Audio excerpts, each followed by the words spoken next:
metri 7,5. Bularchi.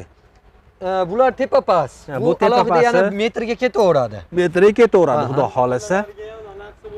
Ha, kichkina besetka, darvozaxonaga arkalik, shapkacha. Endi shuni aytaman deyatun, darvozaxonaga arka qilsa ham, shapkacha qilsa ham bo'laveradi, bemalol bor. Endi bular nimaga ishlatiladi endi? Bu shu naves karkaslarimizni oyoqlik, ustunlik, oyoq ustunligi bemalol ishlatilsa bo'ladi. Juda ham zo'r.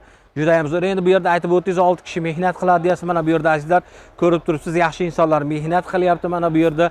Ertaman ish nechidan boshlanadi va nechida tugaydi, Furqat? 7:30 dan 6 gacha. 7:30 dan 6 gacha ish faoliyatingizni olib borasiz. Shu yerda yaqinlar bilan bu dastavka masu o'rtada kelishuv bo'ladi endi. Kelishilgan holda, lekin dastavkasi yo'q, kelishilgan holda yengilroq qilib yurtdoshlarimiz tomon bo'lib, chiroyli qilib yetkazib beriladi. Juda ham zo'r. Endi bu stanoylarda endi nimalarni kesiladi va nimalar tayyorlanadi bu stanoyda? Furqat.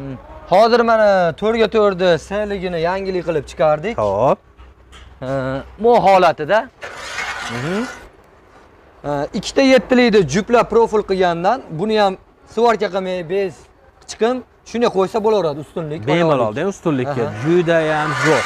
Juda ham zo'r. Biz azizlar aytib o'tdik, bu yerda 6 kishi ish faoliyatini olib boradi. Furqat Bey yaqinlari va qadrdon insonlari. Keling, kameraga kirib yana bitta telefon raqamlarini aytib boring. 90lik 060 64 64. Azizlar, mana telefon raqamlarini aytib o'tdi. Kimga mol oxiri, qo'y oxiri, ustalarga, bayovlar, mana yurdoshlarimizga qozon o'choqlari, mana hattoki stanoylar mana tasvirchimiz bir qator olyapti-da va bu yerda keling. Buni aytib o'tdik, eng kerakli ishlatadigan o'sha siz aytib o'tganidek besetkaga ham ishlatsa bo'ladi, darvozaning tepasiga ham ishlatsa bo'ladi, hatto karkaslarga ham ishlatsa bemalol bo'ladi. Bu yer optim joyi, xudo xolasa. Bizlar mana Furqat Bey stanoyda ishlatyapti. Mana kesilayotgan, temirni kesilayotgan jarayoniga o'zingiz guvoh bo'lasiz. Aytib o'tdi, teplitsaga mos temirlar, darvozaxonaning tepasiga yana temirlar, xudo xolasa. Shapka sifatida ham chiroyli qilib temirlarni kesib tayyorlab berishar ekan. Bularga ofaring demasdan ilojimiz ham yo'q. Mana bu yerda optim joyga hayron qolyapman. 60 ming so'mga bu yerda o'choq bor. Bu yerda bayovlar, mana ustalar uchun qumsuvoqqa ishlatadi, mana shashlik ko'rilar, oxurlar, qo'ylar uchun, mollar uchun. Xullas hammasi bu yerda bor ekan. O'zlari mehnat qiladi 6 kishi.